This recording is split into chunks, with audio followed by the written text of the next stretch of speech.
Krishna Prasthaya Bhutale Srimate Bhakti Vedanta Swami Niti Namine Namaste Saraswati Deve Gauravani Pracharine Nirvishesha Shunyavadi Paskatyare Satarine Sri Krishna Chaitanya Prabhu Nityananda Shri Advaita Gadadhara Shivasadi Gaura Bhakta Hare Krishna, Krishna Krishna, Hare Hare, Hare Rama, Rama Rama, Hare Hare.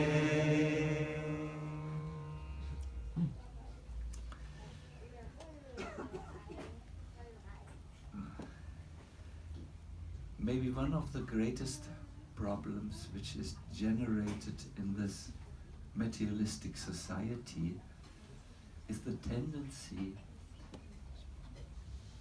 to compare yourself with others. Maybe I'm not so successful as another person. Maybe I'm just not so attractive as another person. In social media, the other person has so many likes, but I have only 22 likes. This tendency to compare yourself with others is a big thing in the commercial industry, you know. Take this product and you are more healthy. Visit this course and you are more successful. Learn this skill and you are more attractive. But someone who always lives in comparing himself and wants to be better than others is bound to be in a situation of failure, because there's always someone who's more successful, more intelligent, more interesting. Comparing yourself with others is the beginning of misery. The moment you start to compare yourself with others, you are entering the land of frustration. Comparing yourself is also with others is also the cause of discontentment. I want to say this in the sweet German language. Das Vergleichen ist das Ende des Glücks und der Anfang der Unzufriedenheit. This is something which was said many years ago by a philosopher whom I have studied with some detail, Søren Kierkegaard. Now this modern civilization is based on this. I'm comparing myself.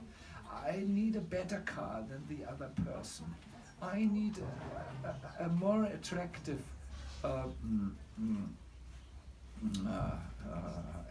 holiday than the other person. I'm valuable if I'm better, if I'm improving my life, if I'm excelling. This mentality breeds the biggest obstacle for spiritual life, that is envy. Envy of those who have what you don't have. enviousness is the exact opponent of love. Someone who is growing up in a culture of comparison with others, he will be a victim of envy, and he will have great difficulties to even understand the beginning states of spiritual life. A little while ago, I could see this. I was in Africa, in Nairobi. Maybe I told it already here. I had been invited to organize 4 days Kirtan Mela. And when this was over, we had sung for 4 days, from morning till evening, or as much as we were able. And we were in very good spirits. So I said to the organizer, I am in Africa, I want to see a lion. We don't have proper lions in Germany, only zoo lions. And the person said, I can't show you a lion, but I can show you an African jungle. So we went into the jungle to a beautiful waterfall, and we sat there to have our discussions and plannings for the next event. And as we were sitting before this very nice African waterfall, we saw a person approaching the waterfall. He had not yet seen us, because he was there with his mobile telephone, taking the navigation, and he was not able to see anything else than his boring navigation system. Then he finally, we heard a voice, "You have reached your destination." And he looked up and he saw the waterfall. But did he really see the waterfall? The next thing which he did is, he took his mobile telephone and pointed it in his direction. Then he combed his hair, took the sweat out of his face,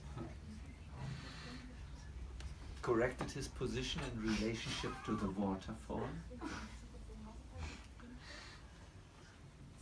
Now, all this time, when he came through the jungle, when he stood and made these technical operations on his mobile phone, he looked totally stressed, totally depressed, totally compressed, and so on. But now, as he was getting ready for the important moment, a selfie, he looked into this. Hare Krishna. It's so sad that the altar has to close. He somehow made a face. For me, it looked like a grimace, wie eine Grimasse. But for him, it must have looked like a happy face. And he took in that moment a selfie. And I immediately saw him operating the mobile telephone. And he put it on his Instagram or super fast program to get a lot of envy, because all the people who will see this now on his social media will think, oh, Carl is really enjoying in Africa.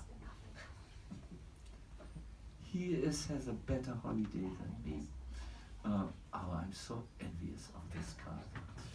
And I really studied this. He couldn't see us because we were monks. We were sitting under a tree and not on the benches which were there for the tourist department, from the tourist department. And he looked totally stressed. He didn't even look one time at the waterfall. He had no time. He put on the at the program which brought him back, and a wonderful voice said to him, to get out of this destination, go left straight, and he was gone. It sounded as if an elephant had come and an elephant went.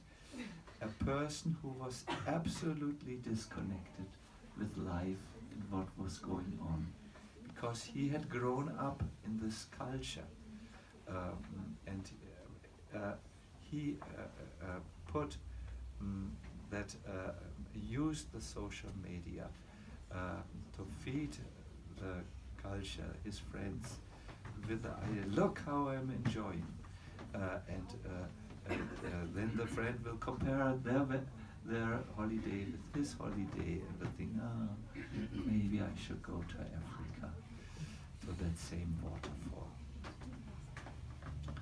My point is, comparing yourself with others and not being true to yourself is the beginning of your misery and your discontentment.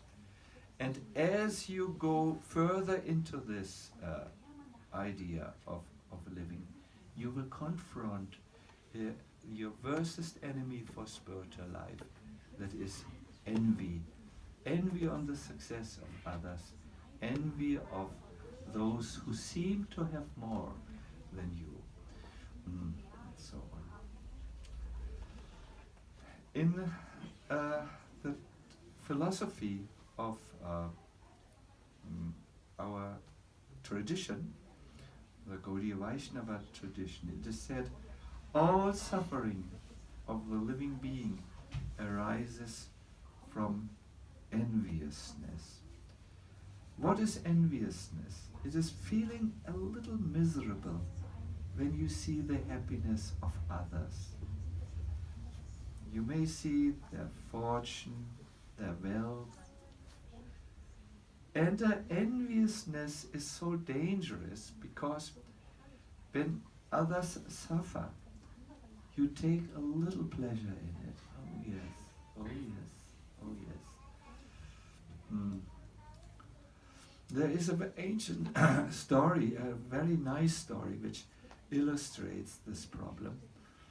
There was once a man, a poor man, who really didn't have enough to supply his wife and his 3 children with enough food.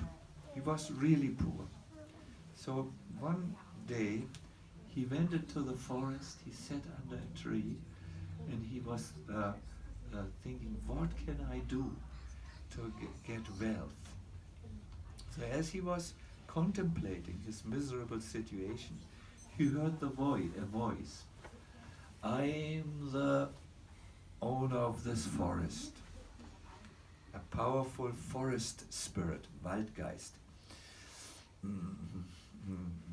I can see your poverty, and I have decided to help you out of it.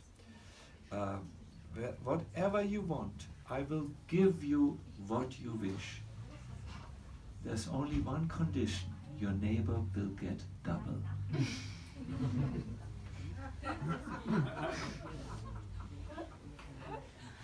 The man said, of course, this is very good, yes, yes. If I can get anything what I want, I take your blessing. And he went home and he said,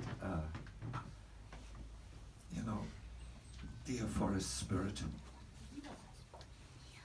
there are a few more children in my family than I originally planned, and the house is a little small. If you could just, somehow make the house a little bigger. Watch! Wow, there were 3 more rooms. 3 more rooms. Underly 3 extra Zimmer.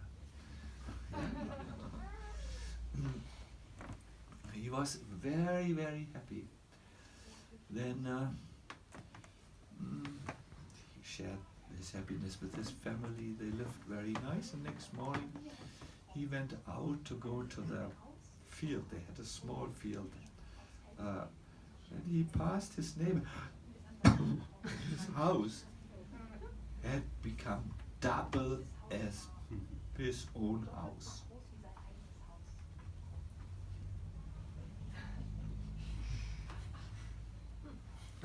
I'm happy for you.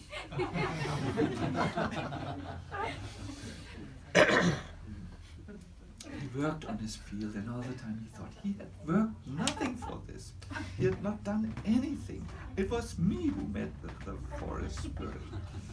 So he came back into his house and he said, "My dear forest spirit, there will be more children, more family, my parents we can invite. If you could please make my house into a 3-story house. 3 Etagen. Wow!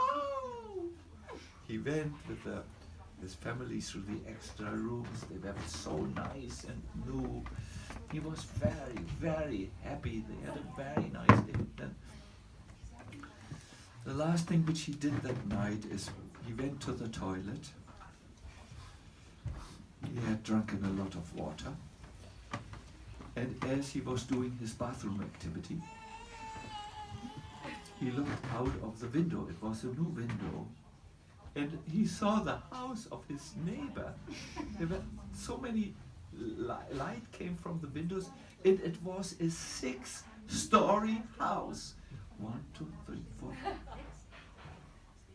He had 3 stories. His neighbor had 6 stories.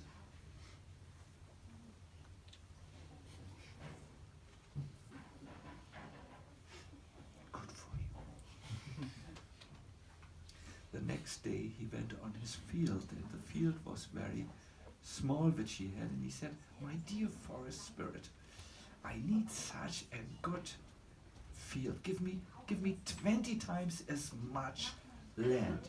And he heard how all the trees fell down, and his field had 20 times more space and was already full with a new crop, mice. Then he went to the neighbor field, and he saw, oh no, this rascal, without working and without being actually qualified, he has a field which is like a football, 20 football fields so big. And he began to feel the pains of enviousness. That is, he did not feel good about the fortune and the wealth and the happiness of his neighbor. From this feeling, he made a plan. By the way, whenever you have weak thoughts, don't plan anything. But he did this. He thought for 1 week how he could stop this problem. Finally, at the end of the week, he had the solution. He went to the tree and said, "My dear forest spirit, what I request you now is something unusual, but please take 1 eye away from me." Oh, no. Then he went home. He only wanted to see one thing, the face of his neighbor. And when he saw that the neighbor had 2 missing eyes, he felt for the first time a type of pleasure, an evil pleasure, a bad pleasure entering his heart. I think you can see enviousness is a problem. Some Vaishnava scriptures even say this is the reason why we are here in the material world. It's the original problem, so to say. And by our materialistic civilization, this problem is getting a lot of fuel, a lot of fresh nourishment. It is becoming bigger, not smaller. To make spiritual advancement, there are only 3 things you need to know, according to Chaitanya Mahaprabhu. Only 3 things. It's not very complicated. Sing the names of the Lord, and in this way keep him in the heart always. Think of him always. Second is serve others who are on the path. Become their servants. And the third is, when you turn to others, think of their welfare.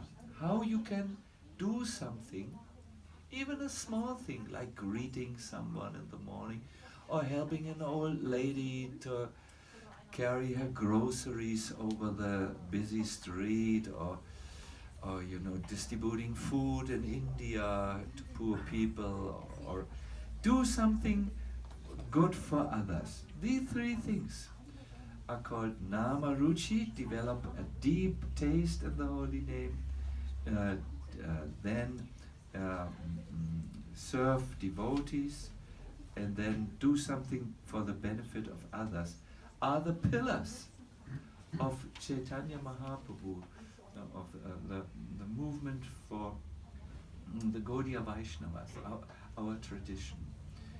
And all these 3 pillars are broken if you are envious in your heart. How can an envious person chant the holy name? He will make offenses against devotees, and in this way destroy his ability to sit down and please the Lord of these devotees. How can an envious person do service? How can an envious person ever think of the benefit of others? It's not possible. He will feel misery when others are good. Mandali, der Muni Raj hat nicht so eine gute Konzentration wie du. Also wenn du ihn ablenkst, dann ist es mit ihm geschaffen. Also da musst du dich total fixieren, Mandali. Also Stärke zeigen. Aber du hältst gut durch. Also, I'm sorry, I'm addressing Mandali. Mandali, we live together in an ashram. We know each other very well. Ja, genau. And, Moni, ich wollte nichts Böses sagen über dich. Stimmt, ja. So we talk about we can talk like neighbors. My dear listeners, non-enviousness is liberation and freedom. Enviousness is bondage for you. Not needing to compare yourself with others, but being content in yourself will make you a free person, but always looking, wow, what do other people think about me? Am I as good as other people? Oh, that will put you down. That will be an obstacle. This is what all the scriptures always tell us. To compare ourselves with others and being envious of their success is the end of your happiness and the beginning of your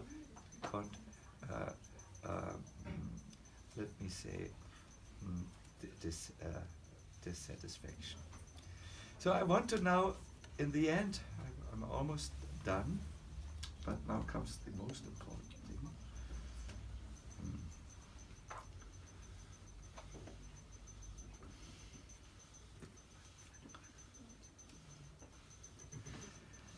There are things which you can do to become content in yourself, to become happy in yourself, so that you don't need to compare yourself with others any longer. There are, and I want you to hear about these things and think about them and see how you can put them into your life. You know, the beginning of deep satisfaction, of feeling totally content in yourself, of not needing anything else, is always the way inside. It is when you can discover who you really are. Behind all your masks, you can understand yourself. You are connected with a source of energy and inspiration which never ends. In the Bhagavad Gita, the self is described very nicely. It says, like the sun in the universe lights up the whole universe with its rays, in the same way the immortal self illuminates the body with consciousness. You are like a sun, eternal, full of bliss. This is the self.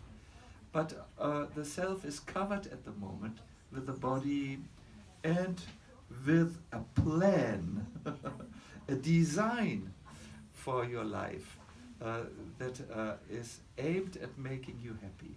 No? But happiness is not found in the material world. The spiritual scriptures always tell us the rasa, the taste, which you're looking for, is not here. It is there. You are a part of Krishna, full of eternality, knowledge and bliss. And you are meant to taste eternal things. You're meant to taste spiritual things. You're meant to taste bliss and happiness, but you won't find this here in the material world. That rasa, that taste, which is there in the spiritual world, is like honey that has fallen on the ground. I don't know if you are a honey lover like me. I once got a birthday present, very good honey from Persia, from only one type of flowers, I believe jasmine flowers.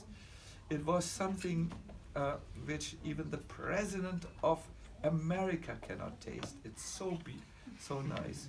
So I got the honey, and then somehow I was talking, and I had opened the glass, but I had forgotten it. I was talking with someone, and all the honey, I don't know how it was possible to this day, it came on the ground. What to do? I really at least wanted to have the taste of the honey, so I took the honey from the ground, I ate it, and I tasted the honey, but it was mixed with sand, and it tasted terrible.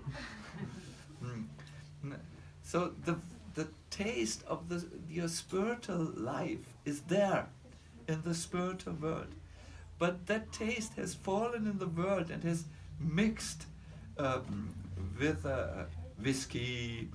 It has mixed with good holidays. It has mixed with, I don't know, a healthy body. It has mixed with all the pleasures the world has to offer you. But because you are spiritual, you will always taste the sand in it. You will taste the mundane things which are not fulfilling to the soul. It's the wrong diet, so to say.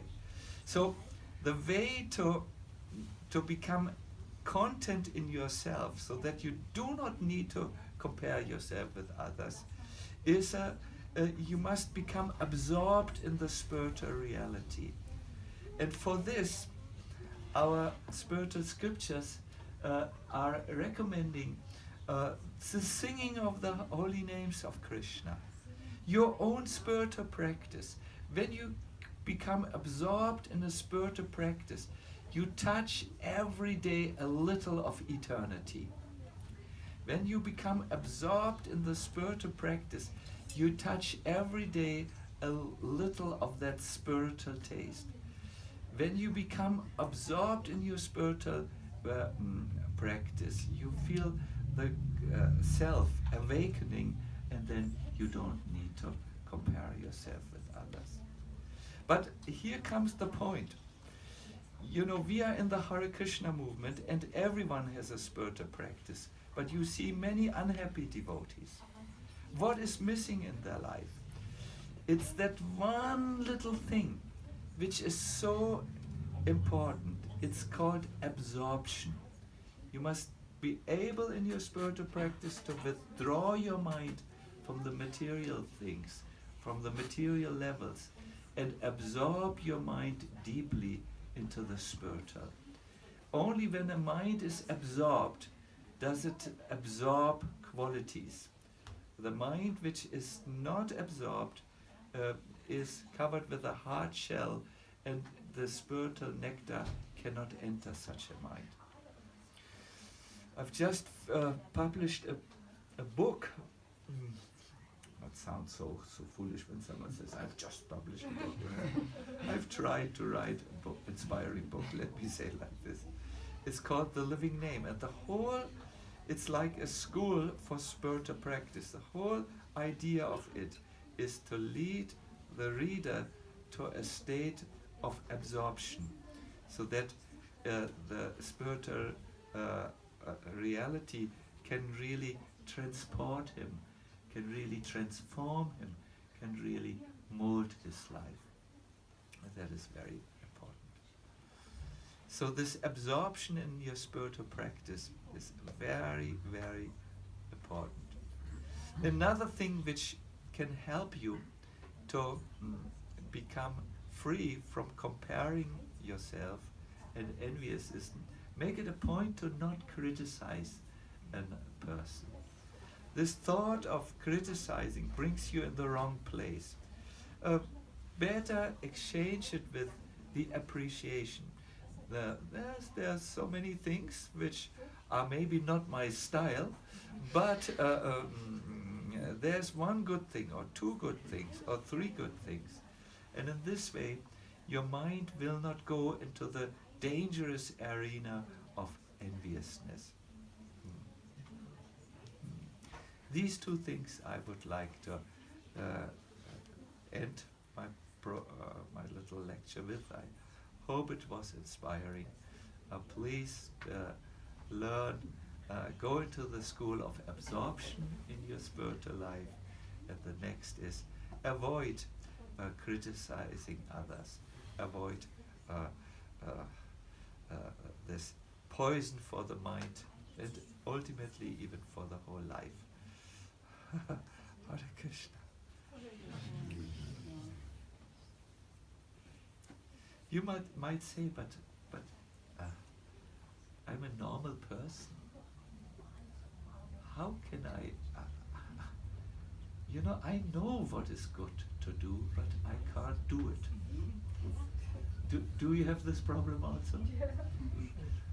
You know you should do exercise. I know it, but for instance today I have not yet done it. You know you shouldn't eat so much, or you know you shouldn't smoke. No. You know all this, but you seem to not be able to do it, to act properly.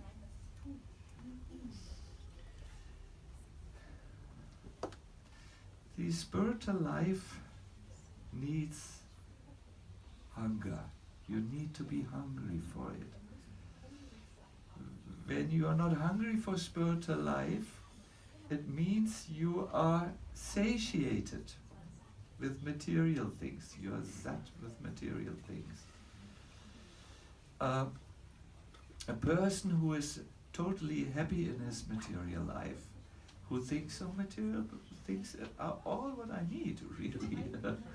I just need to increase my living standard a little bit.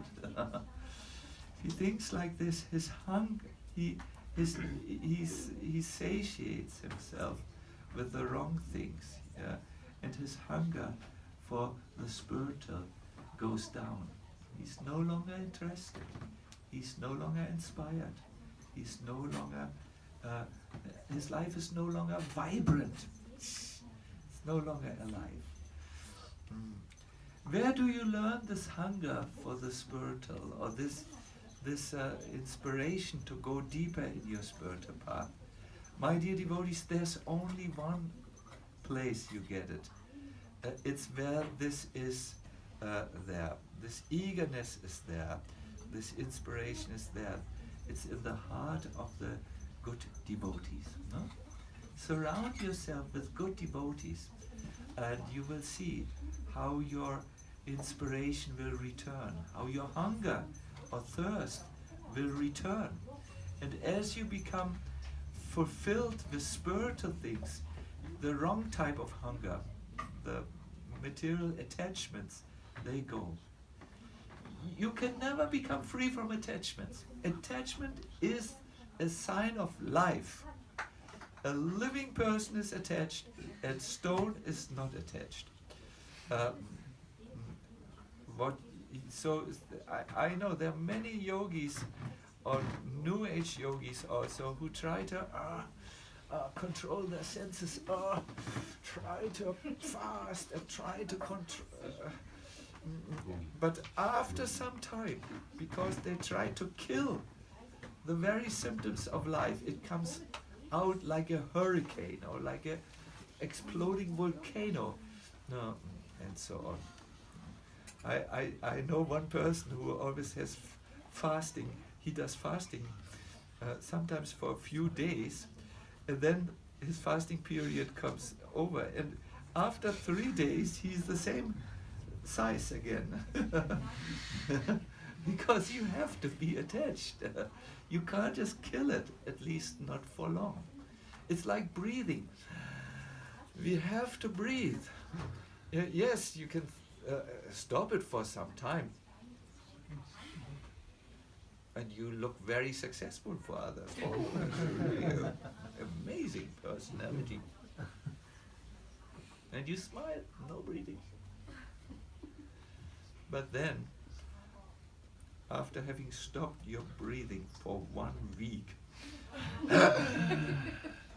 it comes out. Breathing, of course, is an analogy. You must find higher pleasures, spiritual pleasures, and become attached in a higher way. And you must become attached to meditation, to chanting, to good devotees, to nicely offered prasadam, to good holy places where you go, no, to spiritual adventures. Yes, possible. And in this way, the old stuff will go. So I wish you all the best on your spiritual path. It is an honor for me to be in Berlin in your happy association. I hope it was something of it was useful and inspiring. I have another thing. Not complicated. I'm over now. Please, in a few days, in a week or so, 2 weeks or so, I still have to find out. We will celebrate a very special spiritual day, Gopuni. I can imagine Tushta Krishna or Mangala, you know the date, yes? 21. März. Oh ja, das ist sogar vom Alter. War das Krishna, der gesprochen hat? Nein, du warst es. So, 21st of March. Is that in the week or? Donnerstag. Donnerstag 5 Uhr. Oh, ein Donnerstag ist doch sehr geeignet.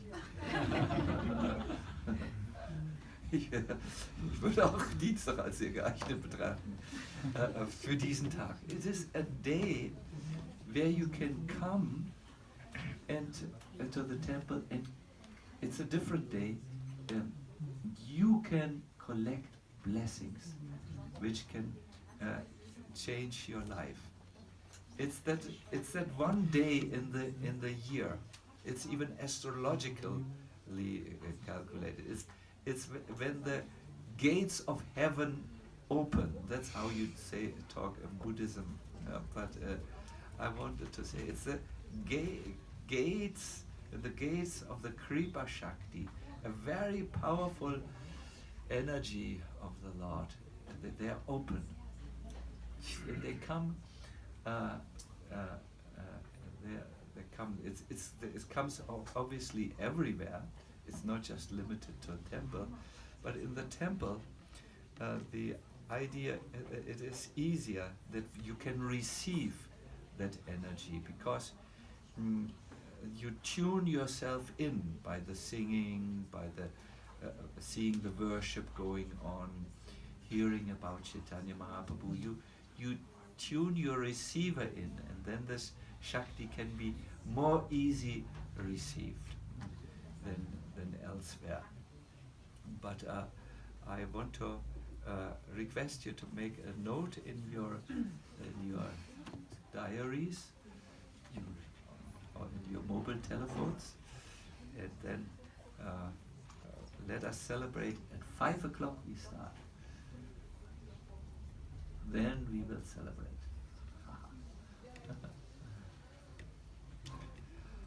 All right.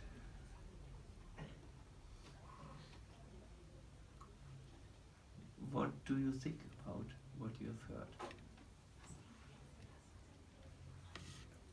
A problem which is generated in our material.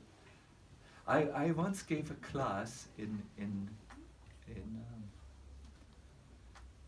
Wales. Wales is a part of England where the old Druids used to live, and Athos was living there. It's a very mystical place where I was. It was a beautiful retreat center, right in the away from everything. There were the 2 oldest trees of England were growing there. Beautiful place. And I talked to a group of young university students about this idea of always trying to be, compete with others. And the problem of this, of that enough is never enough, because there's always someone who has more, who's better, who's more recognized than you. And I talked about this, and then in the evening I asked them, when I was finished, I asked them to make a theater play around it. There were 2 TV actors there, and actually I asked only the 2 TV actors, and they were allowed, encouraged to take other actors from the group if they needed them. So these 2 TV actors made a big theater play, and it was all about one friend who developed his social media to such an extent that he became an influencer. This is called when you give lectures and you influence more than 20 million people, then you are a so-called influencer. Oprah Winfrey is an influencer in America, and maybe I only know old music. Mick Jagger is an influencer. For some people, it's Rolling Stones. I know no one knows them any longer. There are people. I don't think Donald Trump is an influencer. Everyone think. I have to be careful, otherwise I will not be invited to America again. So one of these so the one friend became an influencer on social media, and the other friend was there, and someone visited him and said, "Did you see that video of Rupa?" And he said, No, I didn't see. I show you on my mobile phone. Do you know that this video had, in the first week, 50,000 clicks? In the second week, already 250,000, and now it's rated to to be one of the most successful videos ever put on the internet by Google. You know, so the friend said, but that's Rupa, he's a fool. I know him, he's a fool. And then the person who had informed him said, could it be that you are a little envious? Me envious? Of course not. So this was going on. Harifol, wer bist du denn? So this is the, and this problem only goes. The game master. Oh, the game master. This problem only goes when you learn contentment by spiritual practice. You are already perfect. You are a part of the Almighty. You are you're already full of bliss. You don't have to find it in a bliss bar. And so on. It's already there. You just have to come to that place where you are. Okay.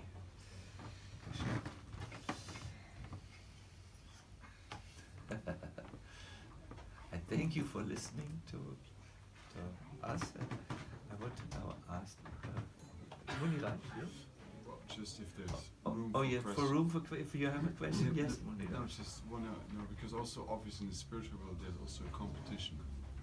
Yeah. And obviously without the principle of being envious, so maybe you can elaborate on that eternal competitive principle, which is also part of our eternal existence. Yeah, you find always in the spiritual world the origin of everything, except for enviousness. That's the one thing you don't find in the spiritual world. But you do find the this idea of trying to do better. For it's a dynamic movement, you could say. You can find the idea of a dynamic movement in your life.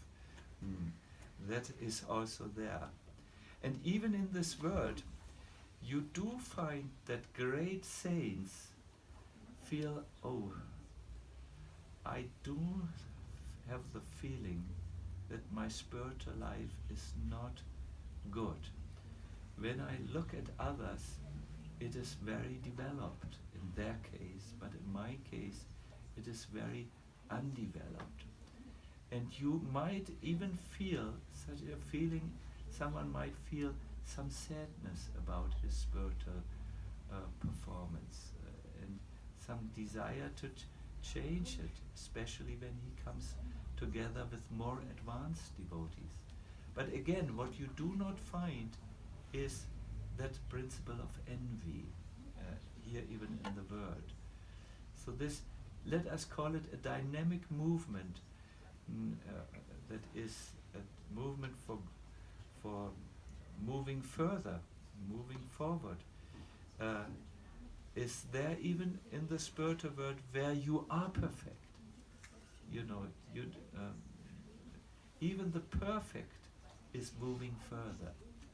It is there, and I believe because we have this in our original nature, in our spiritual nature, we find it in this world, but it is diluted, it is verrenkt, or it is distorted, yes. So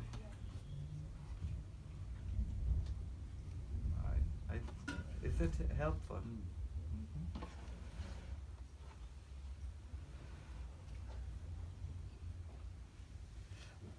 It is said maybe the greatest problem for spiritual people is to be envious of others who are on the spiritual path.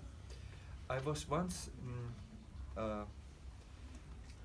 maybe I shouldn't say it, but I was part of organizing this program called Yoga Expo. It's still going on, but I'm no longer officially a part in any function.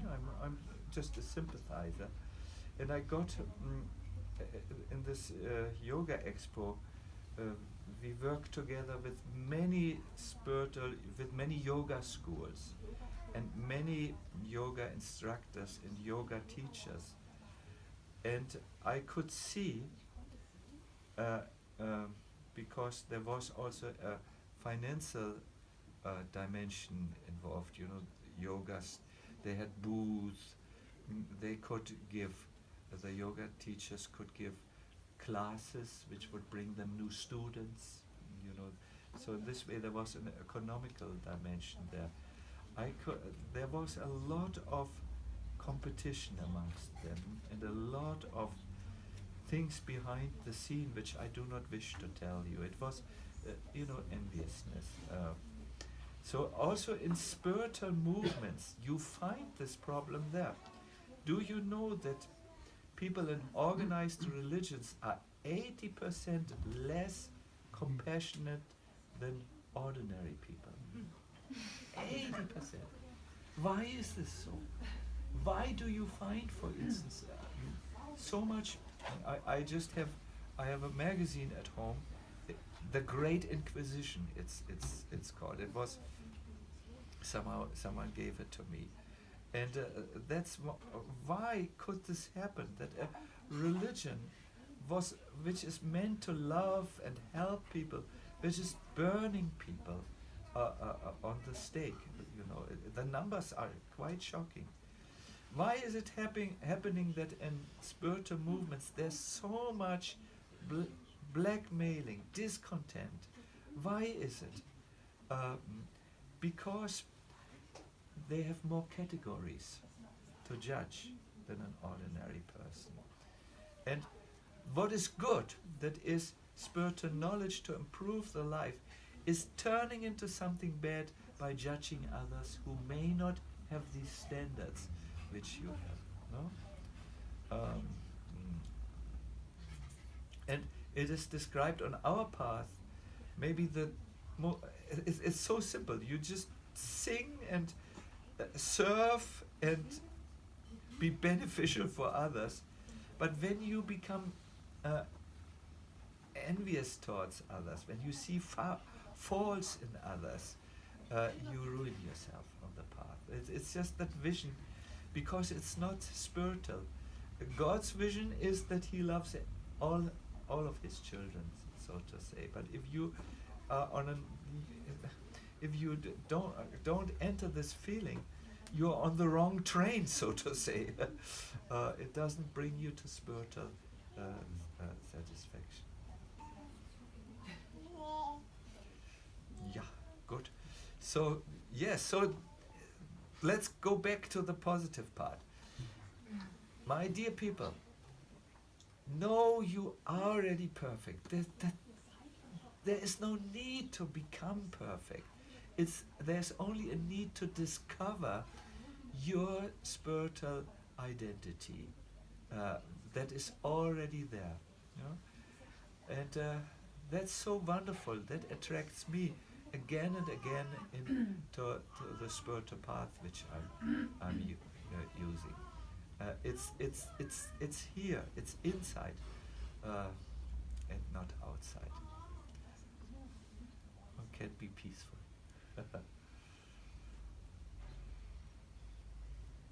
The jewel is the treasure is under your house. Just dig there and you find it.